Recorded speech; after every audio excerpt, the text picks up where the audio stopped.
Mô này có mấy bên vi bằng mệt và nó tình là khắp những trên nhiều phim thường cái buồn sang ta cặp phim mô cái nào buồn sang ta đã nên lu có lại rung răng yok lần là lực lần tự chịu gây do nó lại này mềm đáp đến ý bộ có lại mong bạn phun kha của vẽ đi có lại lần tự chịu gây lệ đồng máu sẽ đang lần là cả đi Lâm Đồng Đắk Nông tua út này đã bố hiếm bạn một phun khai nhú nó lại này lại mày tôi xem lăng xuôi lấy gật lại một cái món tua vật chú này vật chú này lấy cái màu lại sẽ đang lần nghìn phụ thay rồi lại lip màu lức lần là nó tí bằng bọt mệt vả ta bố gật lại rẽ này lại do mong bình quân dần rồi sĩ cái Trung Quốc bố xích Tây Nguyên anh Lâm Đồng do nó mại những bò lần của cụ tí hiếm bạn lùm nuôi coi ta lại lần là buồn sang buồn bật nó là màu cái nắp tạp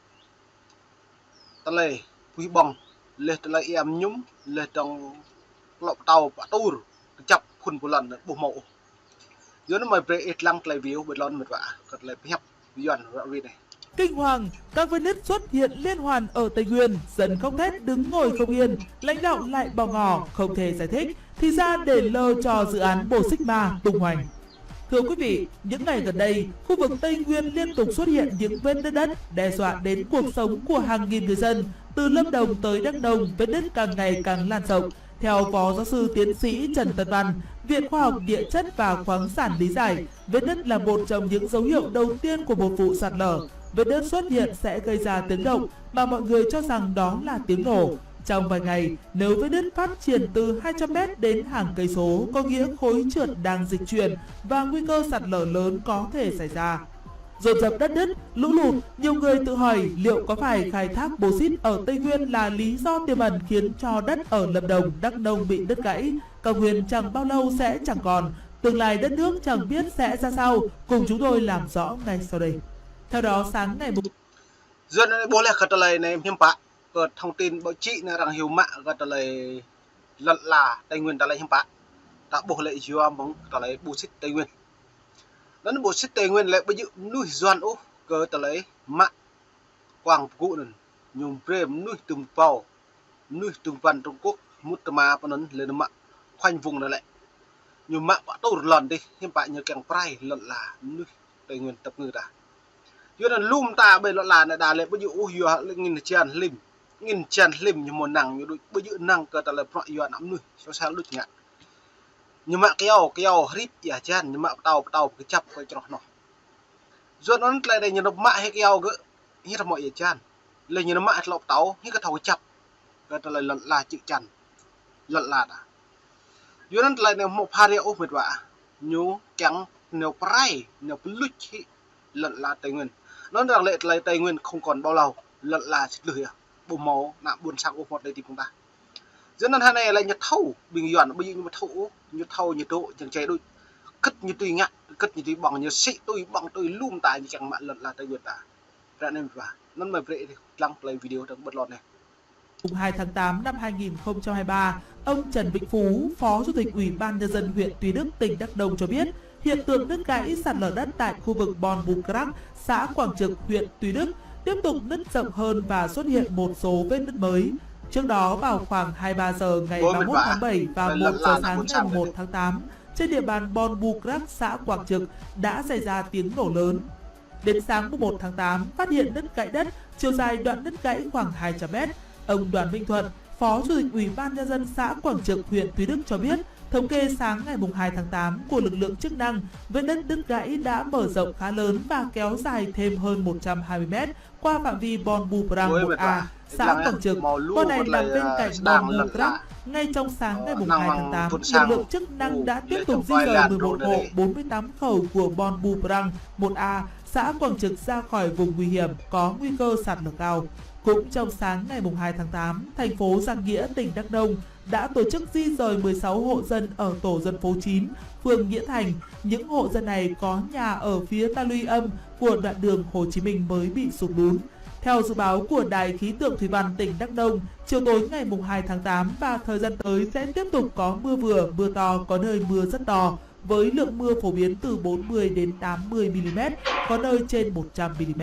Tình cảnh tương tự cũng đang xảy ra ở tỉnh Lâm Đồng. sau nhiều ngày mưa, hồ thủy điện Đông Thanh, xã Đông Thành, huyện Lâm Hà, tỉnh Lâm Đồng đã xuất hiện vết nứt nghiêm trọng về phía thượng lưu công trình. Ghi nhận ngày 2 tháng 8, đất ở công trình thủy lợi này khiến khu vực dân cư xung quanh 2,5 hecta mất an toàn. Các vết nứt có chiều rộng từ 5 cm đến 10 cm, kéo dài sang khu vực sinh sống của 2 hộ gia đình. Khi cơ quan chức năng đang khắc phục vụ nứt ở hồ thủy lợi Đông Thành thì xuất hiện thêm các vết nứt rộng đến 30 cm và lan ra đến phạm vi thiết kế.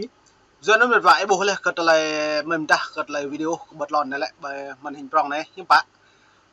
tiếp nuôi buồn sang ta bố một lại thì chúng ta lần là hắn này bình yuan như sĩ bi bằng như nào mà cho nó như sĩ cho nó mà như bự ya như gió đập thủy lợi như cá pui liên tích lê từng như nào mang lộc tàu prong lu nhưng bạn như mạ tàu như trọi tàu đục tàu hại pi lồng tàu này lại như mạ tàu như sĩ lê ta cái dầu pi là cái dầu những bò kha cứ giờ nó hắn này lăn tây nguyên ta lại bột mỏ đục tụ sam tàn là có chúng ta cái dầu những bằng cái dầu mà tàu nhất như hắn này như tổ như ngạn nạ buồn sang ta hắn này là nhú bự cho nó nhá rầm ya chan rê nhưng bạn như mò nọ vòng thằng ta như co chữ chàn lê ta co cho nó lê trong đập mà tê nạ buồn sang ta hắn này lu cái lấy nạp tập giờ mưa giọt này nó nên mày buộc rập thêm mung nạ mệt vạ ta tiếp là được một cái dầu một lần lên cái dầu lên cật nhập càng cả nghìn tàu nhập càng cái chữ xong như nó mạ hệ lau cho nên như mạ bây giờ mạ tàu như mạ cái dầu như mạ cho như bò nó nên mạ cho nó cho hết một phun một cái chập tàu ấy một cái rừng nhưng phải lại mò tràn rê như thọ đụng mông này là buồn sang ta rầy lút cho nó lấy ngạm mò ba chữ tràn lấy ngạm má ya lên như con pi bạc nặng buồn sang đã đom nư cái giòn mày đấy mẹ một đom nư đấy chứ nhưng bạn đợi cha đây gặng luồn giòn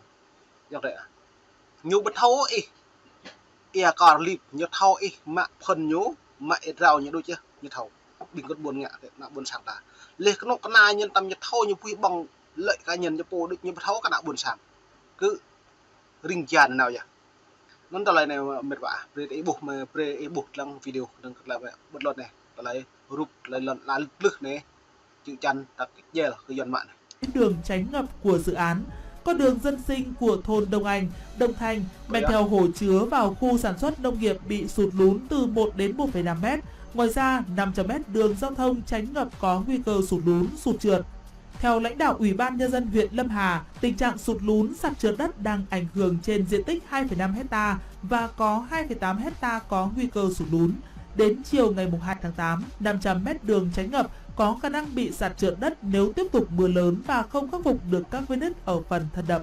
Hậu quả của tàn phá môi trường, nghi vấn đặt ra có phải cảnh báo Tây Nguyên sẽ lụi tàn vì khai thác bô xít đang dần hiện thực.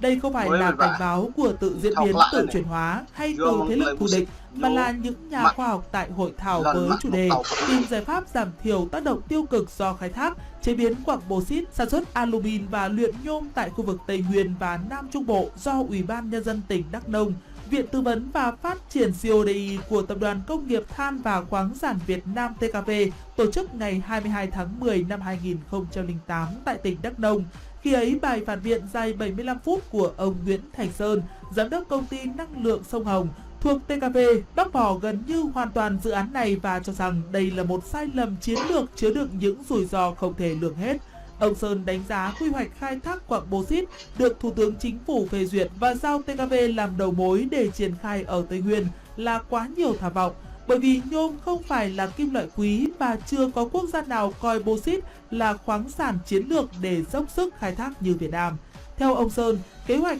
giờ nó mệt vả tüm pi bằng prong bây giờ như bất thâu cái đời này xăm hiểm bạ nhiều cố ý chẳng phải lận là vô cái chả mỹ vô cái chấp chả còn rằng bố mẹ ú bắt đầu lên tới bô xít lận là rằng cái nữ nằm lấy cái lần chả Việt Nam vậy này Trung Quốc nhiều phun Trung Quốc lên trong sạch mà lại chữ chăn nhiều cái tàu nhưng bây giờ cái bộ phai nhiều tất nộp lên một chả rằng giờ nó buồn sàng đã lại bình dần ngạ cái tà pô này hiểm bạ nhiều học mai đấy mở đập lấy tàu mở đập lấy lăn mở đập lấy xoay nó xị nó như cứ nó pray lật là đã buồn sáng punya mak nya thau ke tương lai phim pak lật là như kẹo một lời thì giờ nó vả nó mong này lọc thì mong lại trong đấy mong nhật mong mày gọi về đừng cất lại mấy buộc cất lại lần vợ chịu gây lại sẽ đàng lật là cả đi lâm đồng tua vô tình này cất lại lật là cái nào buồn sáng tập một lấy rung hàng lấy chọc hè vừa có kẹo tàu pi lật là lên từng lực tôi sẽ đàng tôi mong này nạp cả bật hậu hiểm bại lấy chữ đục nạp nên mùa này mày đi ta bạn đi bập lại chơi new frame chứ không lấy đoạn về mà học mạc bị cặp lăng trong đấy cặp Facebook cặp lại đi các bạn đi bập lại